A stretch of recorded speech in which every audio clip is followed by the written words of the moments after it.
Hello friends, आज मैं आपको हुमायूं के बारे में कुछ बताने जा रहा हूँ। हुमायूं बाबर का बड़ा बेटा था और जब 1530 ईस्वी में बाबर की मृत्यु हो गई तो उसके बाद हुमायूं गद्दी पर बैठा था। हुमायूं इससे पहले बहुत बीमार रहा था।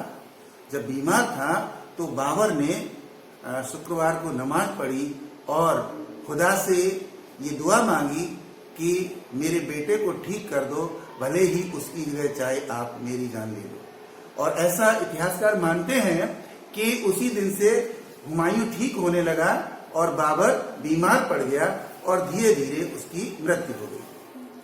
हुमायूं के जो है कुल 4 भाई थे ये, हुमायूं, कामरान, अस्करी और हिंदल। इन चारों भाइयों में आपसी स्नेह नहीं था, नफरत थी। तो जब हुमायूं बाबर मरा तो उसने अलग अलग राज्य को बांट दिया था कि यहाँ पर हुमायूं रहेगा, यहाँ पर कामरान रहेंगे, यहाँ अस्करी रहेंगे और यहाँ पर हिंदल रहेंगे। तो हुमायूं को दिल्ली का क्षेत्र सौंपा गया था जिससे कि उसके भाई नाराज थे। और साथ ही हुमायूं जब गद्दी पर बैठा तो दूसरी भी कुछ समस्याएं थी। तो आज हम लोग विचार करेंगे कि आखिर वे कौन सी समस्याएं थी या हुमायूं की क्या कठिनाइयां थी। तो यहां सबसे पहले जो पहली कठिनाई के रूप में हम ले रहे हैं वो है उसका विशाल साम्राज्य।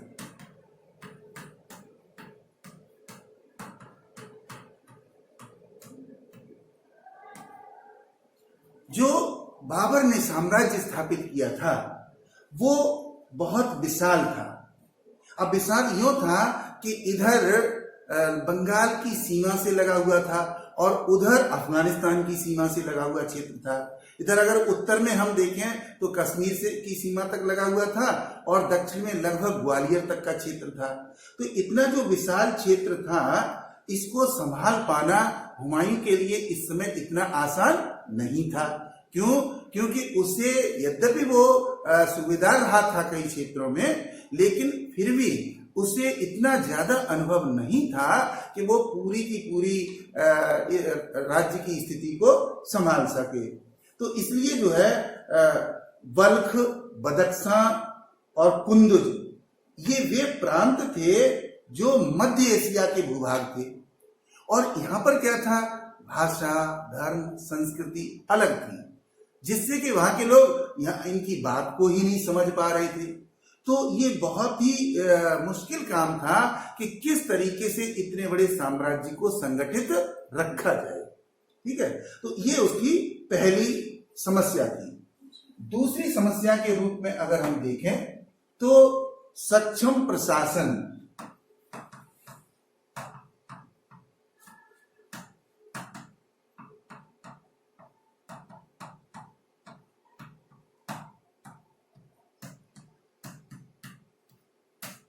सक्षम प्रशासन न होना। अब आप देखेंगे कि बाबर जो था वो 1526 ईस्वी में पानीपत के युद्ध में विजय पाने के बाद उसने हिंदुस्तान में मुगल साम्राज्य की स्थापना की थी। और उसके बाद भी उसको 4 युद्ध लड़ने पड़े थे और 5 युद्ध वो पानीपत से पहले लड़ चुका था। ठीक, अब 4 वर्ष के अंदर 4 युद्ध भी लड़ना, और एक ऐसे देश में जहां पर कि अन्य भाषा के लोग हैं, अन्य धर्म के लोग हैं, अन्य संस्कृति के लोग हैं, जहां की वो हर चीज को अच्छी तरीके से नहीं जानता है। तो ऐसे में क्या हुआ कि 4 साल में वो कोई बहुत अच्छी प्रशासनिक व्यवस्था स्थापित नहीं कर पाया था और इसके बाद उसकी हो गई मृत्यु। अब सारी की सारी जिम्मेदारी किसके ऊपर आ गई? हुमायूं के ऊपर आ गई। तो हुमायूं को क्या करना था? हुमायूं को यह करना था कि अपने प्रशासन में अच्छे लोगों को रखे ताकि प्रशासन सही तरीके से चल सके, एक बात। दूसरी बात यह थी कि जो आम जनता थी उसमें ज्यादातर संख्या हिंदुओं की थी। अब उसके सामने सवाल यह था कि उन हिंदुओं को प्रशासन में शामिल किया जाए या ना किया जाए, क्योंकि अगर करते हैं तो मुस्लिम सरदार नाराज हो जाएंगे, नहीं करते हैं तो व्यवस्था सही तरीके से नहीं चल पाएगी। क्यों? क्योंकि वो जो हिंदू लोग हैं वो अपनी समस्याओं को जानते हैं। अब अपनी समस्याओं को जब रखेंगे प्रशासन के सामने तभी तो उनका निदान होगा। तो उनको रखना बहुत जरूरी था, लेकिन प्रशासन सही तरीके से स्थापित अभी हो नहीं पाया था। तो हुआ ये कि उसके सामने ये समस्या आ गई कि वो आखिर क्या करे, है ना। तो लैंड पूल ने इस स्थिति का वर्णन करते हुए लिखा है कि बाबर ने अपने पुत्र के लिए जिस साम्राज्य को छोड़ा उस पर शासन करना आसान नहीं था और न ही हुमायूं उसके योग्य था। देखिए, दो सवाल उठाए यहां पर इतिहासकार ने।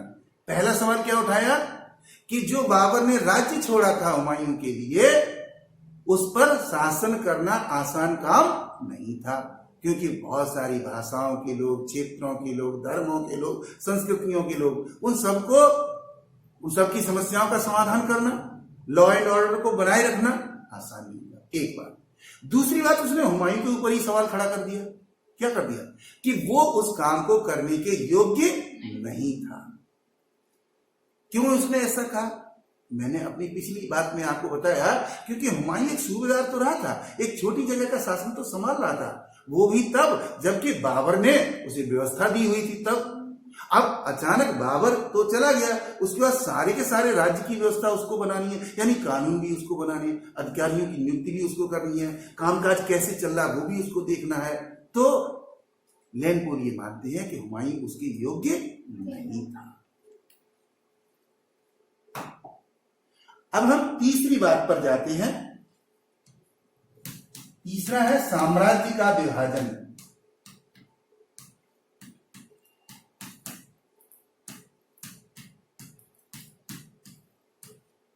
अगली जो समस्या थी हुमायूं के सामने वो थी साम्राज्य का विभाजन।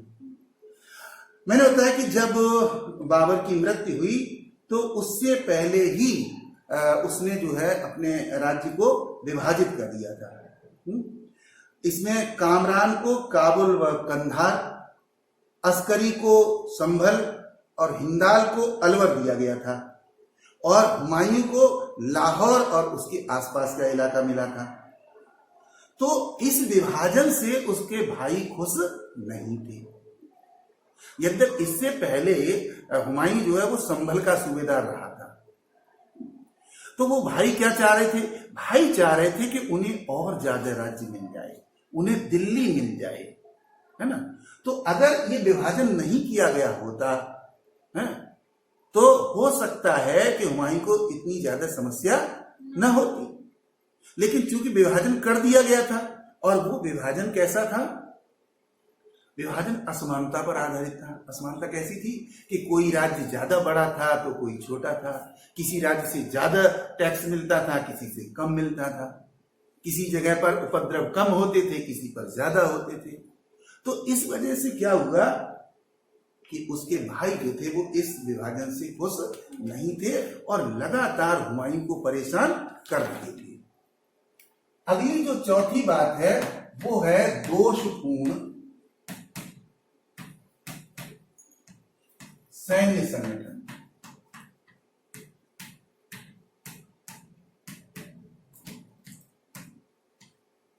दोषपूर्ण सैन्य संगठन, जो मिलिट्री थी, है ना, वो उसका ऑर्गेनाइजेशन जो था वो इतना अच्छा नहीं था, क्योंकि बाबर ने अपनी सेना के अंदर जाति और वर्ग के आधार पर लोगों को सम्मिलित किया था।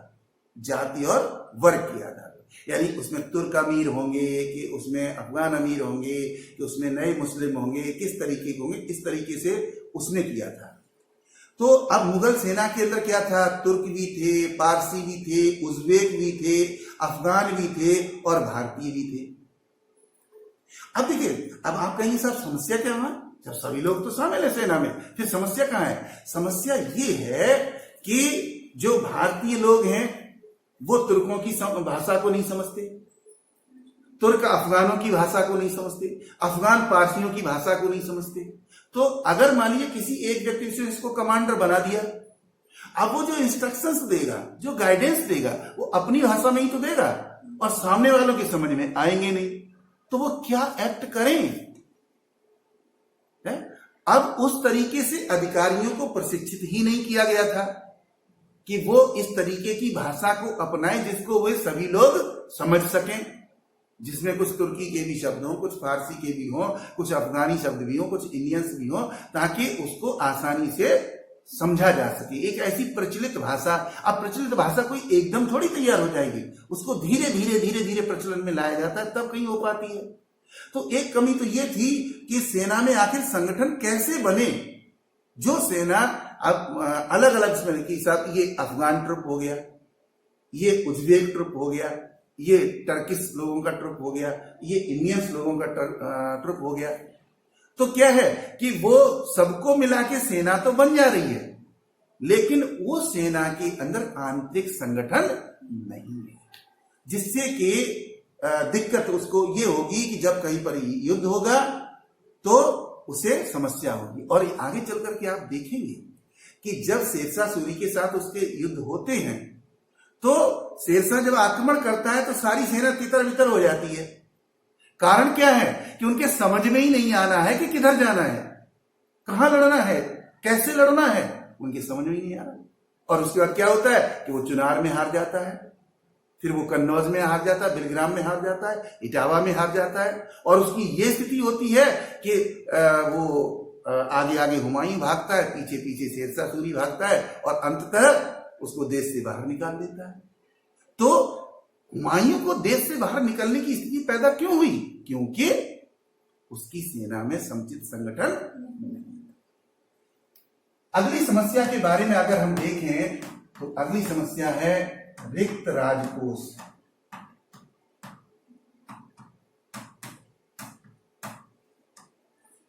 रिक्त राजकोष का मतलब है खजाना खाली होना। अब देखिए, कोई भी सरकार बदलती है, कोई भी शासक बदलता है, तो ये समस्या सबके सामने है। सब यही कह देते हैं भाई कि पहले जो सरकार थी वो खजाना खाली कर गई, या पहले जो शासक था वो खजाना खाली कर गया, अब पैसा नहीं है। और फिर वो क्या करते हैं, नए नए टैक्स लगाते हैं ताकि खजाना भर जाए। अब हुमायूं के साथ क्या हुआ था? हुमायूं के साथ ये हुआ कि जब राज्य का बंटवारा किया गया भाइयों के अंदर, तो खजाने का भी बंटवारा किया गया, उनको भी धन दिया गया बाबर के द्वारा, है। और उसके बाद क्या हुआ था कि काबुल की जनता में धन बांटा गया था। बाबर जो है वो काबुल को अपनी राजधानी मानता था पहले, और काबुल से बहुत प्रेम करता था। जब वो मरा है तो उससे पहले ही उसने ये कह दिया था कि अगर मैं मर जाऊं तो मेरे शव को काबुल ले जाया जाए और वहां शाही बाग में उसको दफनाया जाए। तो काबुल से प्रेम करने के कारण क्या था कि उसने मरने से पहले बहुत सारा धन काबुल की जनता में बंटवा दिया। अब इससे क्या हो गया? इससे ये हो गया कि बाबर की तो मृत्यु हो गई, लेकिन उसकी जो खर्च करने की नीति थी, पॉलिसी ऑफ एक्सपेंडिचर जो थी, वो गलत थी। खूब खर्च करो। अब खर्च तो खूब करोगे, लेकिन पैसा आएगा कहां से? अब बाबर तो मर गया, जिम्मेदारी किसकी आ गई? हुमायूं की। हुमायूं को क्या करना था? Reformation of the state, reconstruction of the goods and other things. कैसे करे? बिना पैसे के होगी क्या? नहीं होगी। सारे के सारे काम पैसे से होते हैं, इसलिए आर्थिक दृष्टि से साम्राज्य बहुत कमजोर हो गया था। रही बची कसर उसके भाई पूरा कर रहे थे। जब मर्जी आए जहां से धन वसूल ले गए, जब मर्जी आए जिसको लूट लिया, कि हुमायूं कहीं आर्थिक दृष्टि से मजबूत न बन जाए, कमजोर बना रहे, हमको मौका मिल जाए दिल्ली सल्तनत को पाने का। तो इस तरीके से हुमायूं को बड़ी समस्या हुई राजकोष के संबंध में।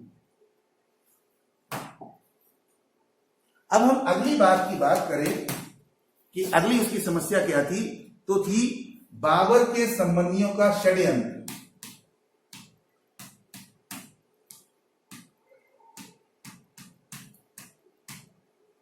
जब हुमायूं गद्दी पर बैठा तो उसके जो रिलेटिव्स थे वो सभी रिलेटिव्स खुश नहीं थे, उनमें से कुछ नाराज भी थे, है ना। तो यहां पे क्या था कि एक व्यक्ति था जिसका नाम था मोहम्मद जमान मिर्जा। मोहम्मद जमान मिर्जा जो है वो स्वयं को सिंहासन का अधिकारी मानता था, क्योंकि वो अपने आप को सुल्तान का द्वितीयक पुत्र मानता था। कहने का मतलब सौतेला भाई, यानी हुमायूं का सौतेला भाई। मतलब ये है कि इसके बाबर के जो है कई बेगमें थी, 8-9 संतानें थी, है ना। तो ये इन मुगलों में ये प्रचलन था ही। तो जब एक महिला से उत्पन्न भाइयों को राज्य मिल गया तो दूसरी महिला से उत्पन्न भाई नाराज हो गए। वो षड्यंत्र करने लगे कि किसी तरीके से षड्यंत्र करके हुमायूं को गद्दी से हटाया जाए और स्वयं गद्दी पर बैठा जाए। इसी तरीके से एक और अन्य व्यक्ति थे, उनका नाम था मोहम्मद मेहदी ख्वाजा। मोहम्मद मेहदी ख्वाजा नामक व्यक्ति थे, वो भी नहीं चाहते थे। ये बाबर के बहनोई साहब थे, यानी कि हुमायूं के फूफा जी है। वो भी नहीं चाहते थे कि हुमायूं गद्दी पर बैठा रहे या उसको राज्य को चलाए। तो अब इसी तरीके से अब क्या हुआ कि ये दो तो खास आदमी थे, अब इनके साथ में दूसरे रिलेटिव्स भी जुड़ गए। तो ये दो व्यक्ति दो गुट बन गए, दो पावरफुल गुट बन गए। और वो क्या करने लगे, बराबर षड्यंत्र करने लगे। किसके खिलाफ? हुमायूं के खिलाफ, कि किसी तरीके से इसको गद्दी से हटा दिया जाए। और वो जो भी व्यवस्था करता था उसमें बराबर वो कमियां निकालते रहते थे। अगली राजपूत समस्या।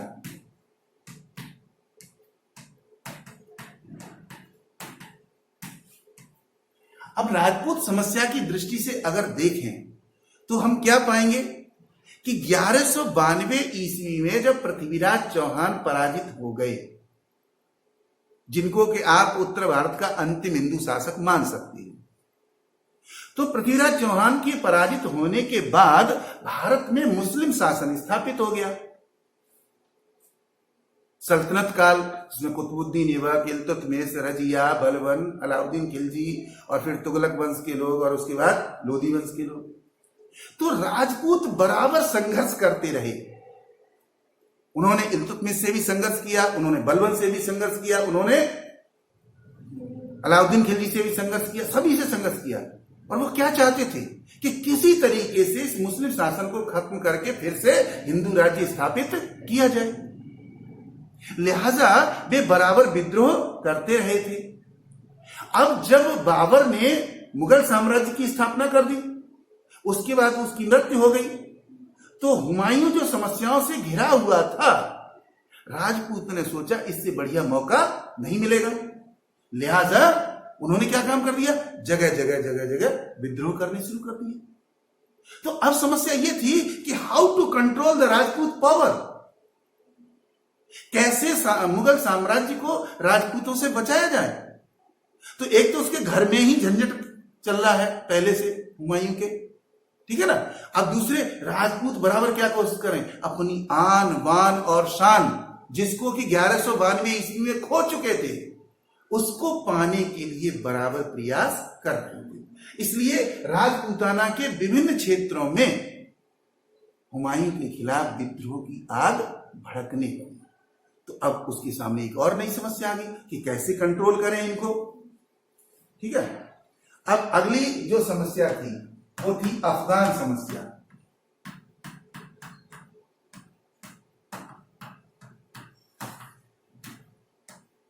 अफगान समस्या, अफगानों का अंतिम शासक कौन था? इब्राहिम लोदी, जिसको कि बाबर ने पराजित कर दिया था। और अफगान बड़ी ही शान और शौकत के साथ हिंदुस्तान पर शासन कर चुके थे लगभग 25-30 साल तक, बल्कि और उससे ज्यादा। इब्राहिम लोदी के हारने के बाद भी कुछ अफगान ऐसे थे जो दोबारा से सत्ता को प्राप्त करना चाहते थे। लिहाजा अब वो बाबर के सामने तो उनकी दाल गली नहीं, क्योंकि बाबर से तो पहले इब्राहिम लोदी हार गया, फिर महमूद लोदी हार गया, फिर कुछ और हार गए। लेकिन जैसे ही सत्ता बदली वैसे ही उन अफगानों ने फिर से सर उठाना शुरू कर दिया। लोदी वंश के साथ जो बचे हुए लोग थे उन्होंने, और वो बराबर ये कोशिश कर रहे थे, अच्छा हमारे वंश के अमुक व्यक्ति से शासन छीन लिया आपने, अब हम तुमसे छीनेंगे। बात सुना, जिस तरीके से राजपूत अपनी अस्मिता को बचाने दोबारा पाने के लिए प्रयास कर रहे थे, उसी तरीके से लोधी वंश के लोग भी अपनी अस्मिता को दोबारा से पाना चाहते थे। बात समझ आ रही? तो ये समस्या थी कि आखिर अफगानों को क्या करे। दूसरे एक और डर लगा हुआ था, वो मालूम क्या था? कि सेना के अंदर अफगानों की टुकड़ियां थी। तो डर इस बात का था कि कहीं वे अफगान लोग, वे अफगान सरदार सैनिकों से न मिल जाए और फिर हमारी सेना के एक टुकड़े को लेकर के हम ही से लड़ने लगे। क्योंकि उस समय कोई किसी पर विश्वास नहीं करता था। उस समय किसी का विश्वास नहीं था कि जो आज आपका सैनिक आपकी सेना में लड़ रहा है वो कल भी लड़ेगा। बाबर के सामने भी सैनिकों ने लड़ने से मना कर दिया था, तब उसने जिहाद का नारा लगाया। जिहाद का नारा लगा तब तो वो सैनिक लड़ने को तैयार हुए, वरना वो लड़ने को तैयार नहीं थे। उन्होंने कहा हम लड़ेंगे, हम मरेंगे, तुम तो राज्य स्थापित कर लोगे, मजे करोगे, हम क्यों अपनी जान गंवाएं। लड़ते लड़ते थक चुके थे वो, लगभग 20 वर्ष हो चुके थे उनको लड़ते लड़ते। घर परिवारों को नहीं देखा था, कितनों के तो मृत्यु हो चुकी थी, घर परिवार के लोग सिसक रहे थे, बिलख रहे थे। तो ऐसी स्थिति में ये बड़ा डर था कि अफगान जो है वो किस तरीके से ये लोग जो है वो समस्या बने हुए थे। तो इस तरीके से मैंने बताया आपको